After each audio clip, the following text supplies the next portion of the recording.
پہلے چھانٹ بین کرنا بھی یہ ہمارے اوپر لازم ہے۔ ہم تو کسی بندے کا ایک وہ کوئی عمل دیکھتے ہیں جو ہمیں پسند آ جاتا ہے تو ہم اسی کو اپنا پیر و مرشد ہادی راہبر رہنما تسلیم کر لیتے ہیں۔ نبی اکرم صلی اللہ علیہ وآلہ وسلم کی حدیث مبارکہ ہے، اور میں آپ کو کیا بتاؤں، یہ پیروں کے بارے میں شریعت کے آرڈر بڑے سخت ہیں۔ توجہ ہے نا آپ حضرات، پیروں کے بارے میں شریعت کے احکامات بڑے سخت ہیں۔ یہ پیر بننا آسان نہیں، اس کے لیے بڑی محنت کرنی پڑتی ہے، مشقت کرنی پڑتی ہے، ریاضت کرنی پڑتی ہے، چلہ کشی کرنی پڑتی ہے، اپنا نفس مارنا پڑتا ہے۔ باج فقیرہ کسے نہ ماریا، باہو چور اندر داہو۔ یہ بندہ اپنی خواہشات نفسانیہ کو کچلتا ہے، اللہ اور اس کے رسول کے احکامات کے مطابق زندگی گزارتا ہے، تب وہ اس قابل ہوتا ہے کہ اسے پیر طریقت اور راہبر شریعت کہا جاتا ہے۔ اور یہ نہیں کہ ایک دفعہ کر کے بن گیا اور اس کے بعد اس پہ کوئی پابندی نہیں، اس پہ کاربند رہنا بھی ضروری ہے۔ جو کچھ کر کے وہ پیر طریقت بنا ہے اس کے اوپر مکمل طور پہ کاربند رہے۔ اور شریعت کے احکامات اتنے سخت ہیں، جو پیر نماز نہیں پڑھتا وہ پیر نہیں۔ یہ میں علل اعلان کہہ رہا، جو روزے نہیں رکھتا وہ کسی کا پیر نہیں ہو سکتا، جو شریعت کے مطابق نہیں چلتا وہ کسی کا پیر نہیں، جو حضور کی سنتوں کی خلاف ورزی کرتا ہے وہ پیر نہیں ہو سکتا۔ حتیٰ کہ نبی اکرم صلی اللہ علیہ وآلہ وسلم کی ایک حدیث مبارکہ کا مفہوم یہ ہے کہ حضور نے فرمایا، آپ دیکھیے احکامات کتنے سخت ہیں۔ حضور نے فرمایا اگر تم کسی پیر کو دیکھو یا جسے لوگ ولی کہتے ہیں اس بندے کو دیکھو کہ اس نے ہوا کے اندر مصلی بچھایا ہے اور اوپر چڑھ کے نماز پڑھنا شروع کر دی، کرامت ہے نا، جسے ہم کرامت سمجھتے ہیں۔ ہوا کے اندر بندے نے مصلی بچھایا ہے اور اوپر کھڑے ہو کے اس نے نماز شروع کر دی، یا فضا کے اندر وہ دو زانو یعنی کہ اتحیات کی شکل میں بیٹھ گیا، یا اس نے اپنی کھنڈی زمین پہ ماری ہے اور پانی کا چشمہ جاری کر دیا، یا مٹی کے ڈھیلے کو اس نے پھونک ماری ہے اور سونے کا ڈلہ بنا دیا، یا پتھر کو دم کیا ہے اور اس کو ہیلے کے اندر تبدیل کر دیا۔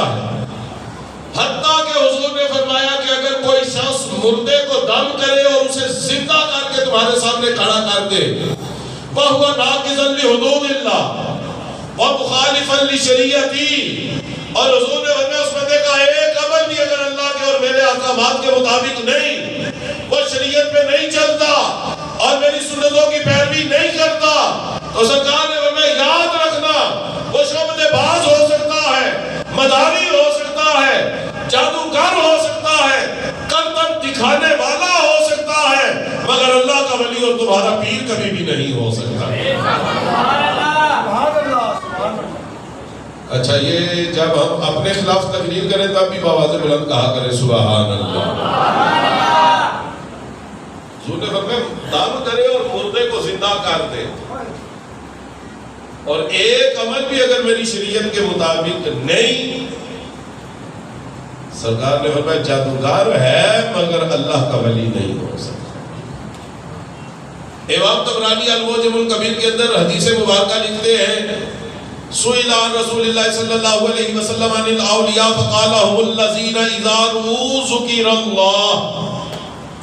حضور سے پوچھا گیا یا رسول اللہ ولیوں کی نشانیاں کیا ہیں؟ ولی کسے کہتے ہیں؟ حضور نے فرمایا ولی اسے کہتے ہیں جس کا رنگ روپ ایسا ہو، جس کی چال ڈھال ایسی ہو، جس کی گفتار اور کردار ایسا ہو کہ اگر کوئی گناہگار سے گناہگار بندہ بھی اس کے چہرے کو دیکھے تو اسے بھی اللہ یاد آ جائے۔ یہ حضور نے ولی کی نشانی بیان کی، هم الذین اولیاء، یہ ہے حضور نے فرمایا اللہ کے ولی۔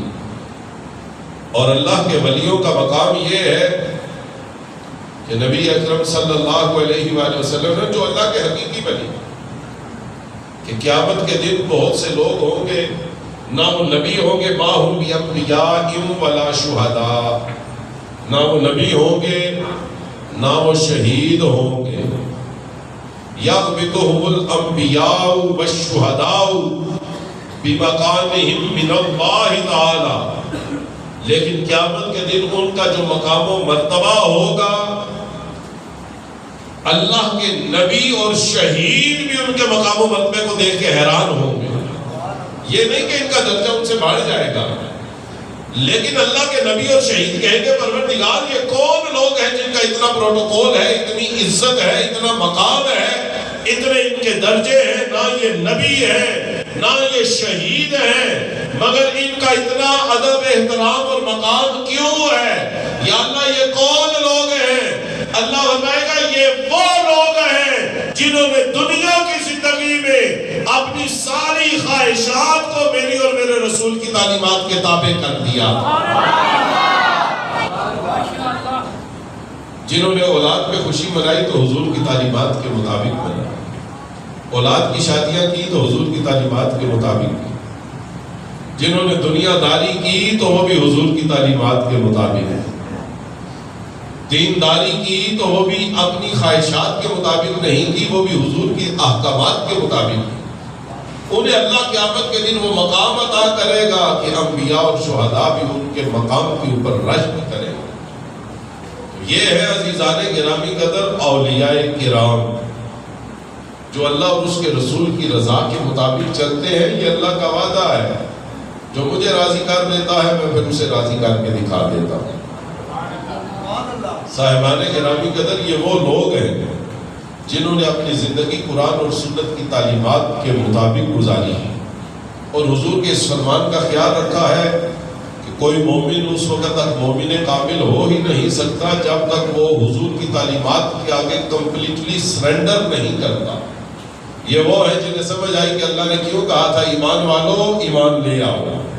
یہ وہ لوگ ہیں جنہیں سمجھ آ گئی تھی کہ اللہ نے فرمایا اے ایمان والو مکمل طور پہ سارے کے سارے اسلام کے اندر داخل ہو جاؤ۔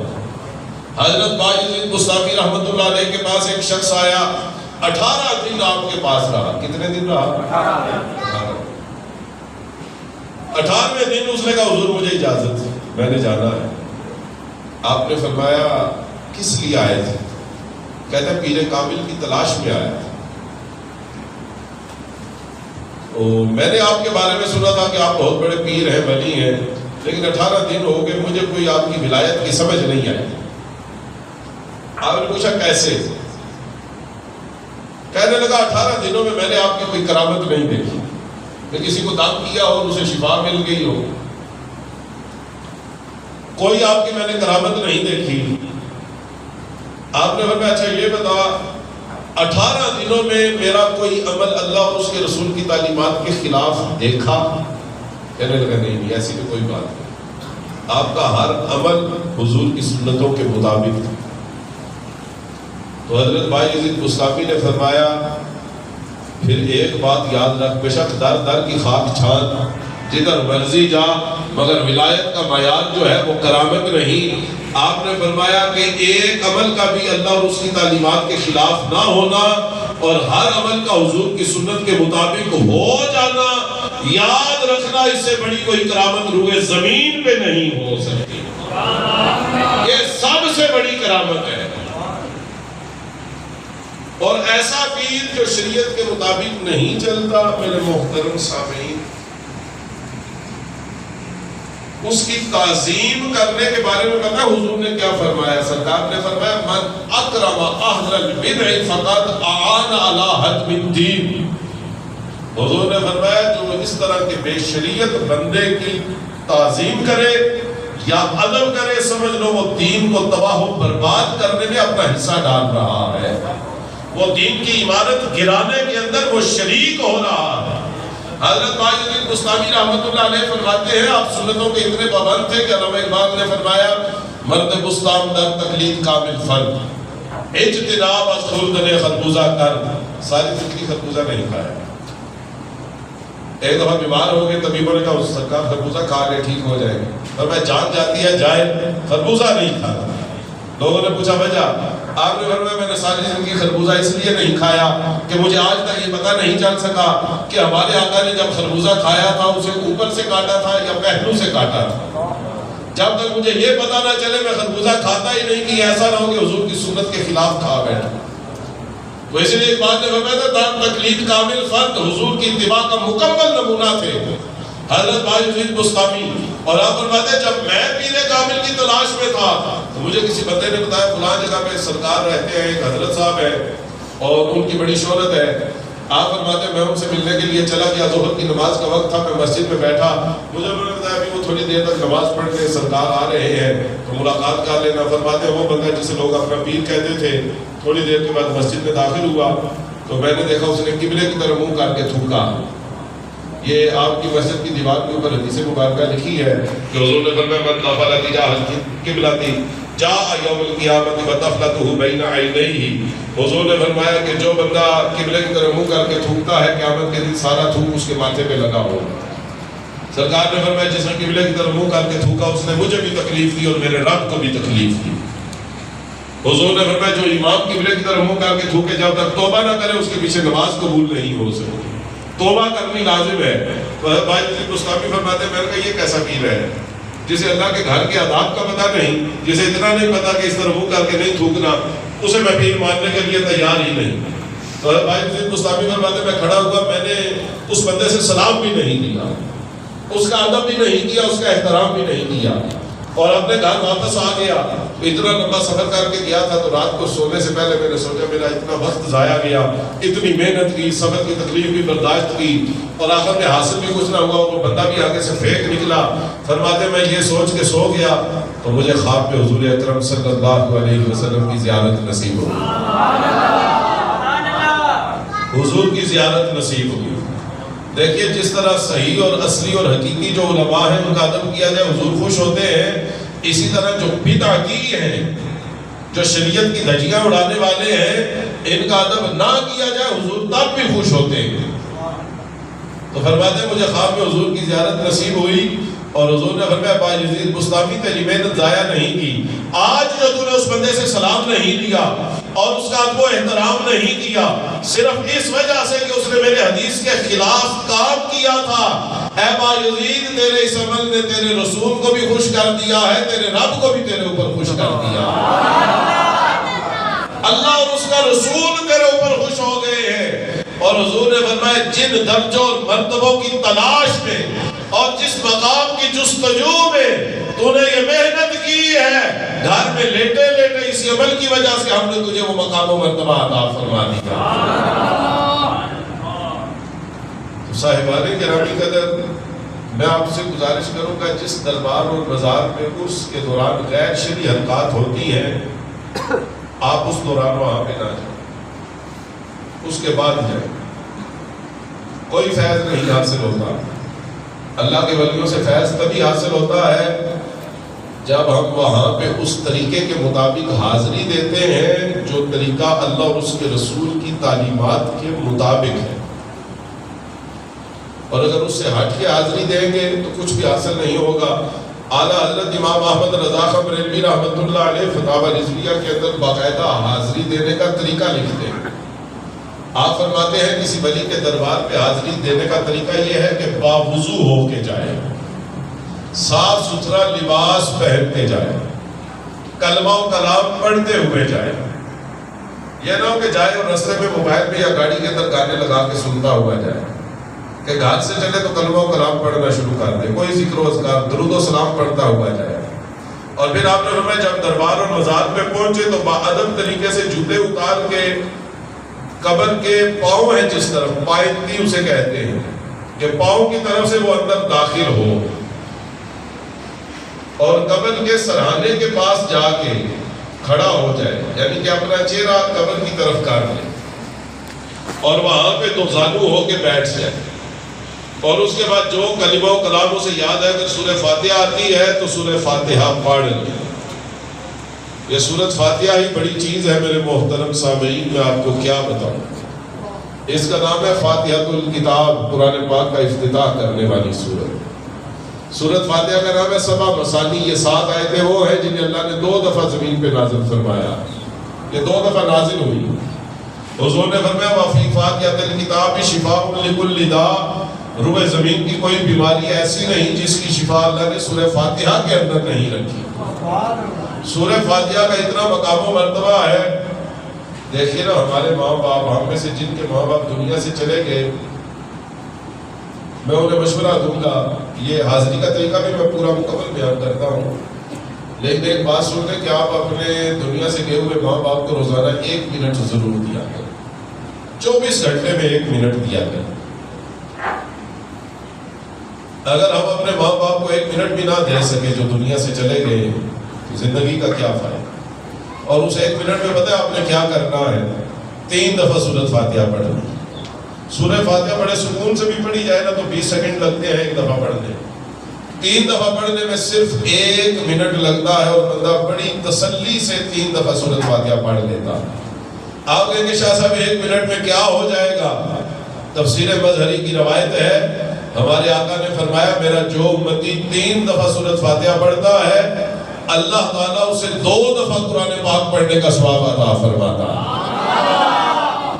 لہذا آج نماز جمعہ کے اس اجتماع سے آپ نے یہ سبق لے کے جانا ہے کہ 1 منٹ روزانہ ان کو دینا ہے، اس ماں کو دینا ہے جس کی گود میں بیٹھ کے ہم اپنی رضا حاصل کرتے رہے، اس باپ کو دینا ہے جس کی جوانی ہمارے لیے رزق حلال کماتے ہوئے گزر گئی، اور روزانہ انہیں 2 قرآن پاک کا ثواب پیش کرنا ہے۔ حضور نے فرمایا کانت احب الیہ من الدنیا وما فیہا، یہ جو تحفہ ہم اپنے ماں باپ کو دیں گے اس سے وہ اتنے خوش ہوتے ہیں، اتنے خوش ہوتے ہیں کہ اگر پوری روئے زمین کی دولت ایک بندے کو مل جائے وہ اتنا خوش نہیں ہوتا جتنا وہ ہمارے اس تحفے سے خوش ہو جایا کریں، وہ ہماری دعائیں مغفرت سے خوش ہوتے ہیں۔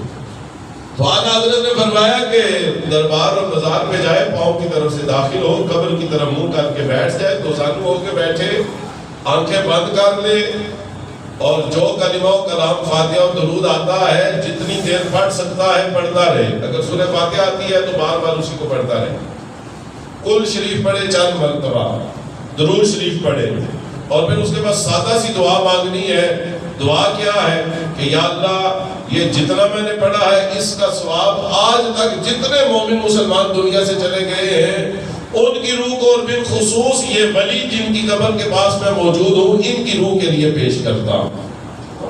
دوبارہ سن لیں، یا اللہ جو میں نے پڑھا ہے اس کا ثواب جتنے مومن دنیا سے چلے گئے ہیں، اس میں نبی، ولی، پیغمبر، اہل بیت، صحابہ، جب کہیں گے نا جتنے مومن دنیا سے چلے گئے ہیں اس میں وہ سارے آ جائیں گے، ان کی روح کو، اور یا اللہ جس کی قبر کے پاس میں موجود ہوں اس تیرے ولی کی روح کے لیے پیش کرتا ہوں، قبول و منظور فرما۔ اور دعا کیا مانگنی ہے؟ دعا یہ مانگنی ہے، وسیلہ اس طرح پیش کرنا ہے، یہ الفاظ آپ سن لیں، محتاط ترین الفاظ ہیں، ان کے علاوہ بھی کئی لفظ ہیں مگر آپ کے لیے میں محتاط ترین الفاظ پیش کر رہا ہوں۔ اے پروردگار اس ولی کا تیری بارگاہ میں جو مقام و مرتبہ ہے اس کے وسیلے سے میرا یہ والا مسئلہ حل فرما دے۔ یا اللہ تیرے اس ولی کا تیری بارگاہ میں جو مقام و مرتبہ ہے پروردگار اس کے وسیلے سے میرا یہ مسئلہ حل فرما دے۔ اور یہ اعلیٰ حضرت امام احمد رضا خان بریلوی رحمۃ اللہ علیہ نے یہ طریقہ فتاوی رضویہ کے اندر لکھا ہے، یاد رکھیے قبروں پہ عورتوں کا بے پردہ جانا ممنوع ہے، قبروں پہ ڈھول بجانا ممنوع ہے، یہ جو ڈالیاں ہم چڑھاتے ہیں اور ان پہ جو خرچہ کرتے ہیں یہ سب کا سب ناجائز ہے، اس پہ کوئی اجر و ثواب نہیں۔ جتنا اس ڈالی پہ 1500 2000 خرچ کرنا ہے اس سے بہتر ہے کہ گھر میں اس کا کھانا پکا کے لوگوں کے اندر اسی ولی کے نام پہ تقسیم کر دیا جائے، اللہ اور اس کا رسول بھی خوش ہو جائیں گے اور بابا جی بھی خوش ہو جائیں گے جن کے لیے سب کچھ کیا جا رہا ہے۔ دھمال ڈالنا ممنوع ہے، وہاں پہ ڈھول بجانا بھی ممنوع ہے، تمام غیر شرعی حرکات جو ہیں وہ ناجائز و ممنوع ہے، شریعت ان کی اجازت نہیں دیتی۔ اور ایک دفعہ پھر جمعہ المبارک کا یہ اجتماع بالخصوص حضرت دربار عالیہ بابا کرم شاہ بخاری رحمۃ اللہ علیہ ان کے دربار پر انوار پہ خسرے نچانے کی مذمت کرتا ہے، دھمال ڈالنے کی مذمت کرتا ہے اور ڈھول بجانے کی بھی مذمت کرتا ہے، اور اسی لیے انتظامیہ سے یہ مطالبہ کرتا ہے کہ ان تمام غیر شرعی حرکات کو روکا جائے، اور اگر ہم اس روکنے کے اندر اپنی آواز شامل کریں گے تو ہماری طرف سے اپنا فرض فریضہ ادا ہو جائے گا۔ اللہ تبارک و تعالی ہمارے ولیوں کے مزارات کو ان غیر شرعی حرکات سے محفوظ فرمائے۔ وآخر دعوانا ان الحمد للہ۔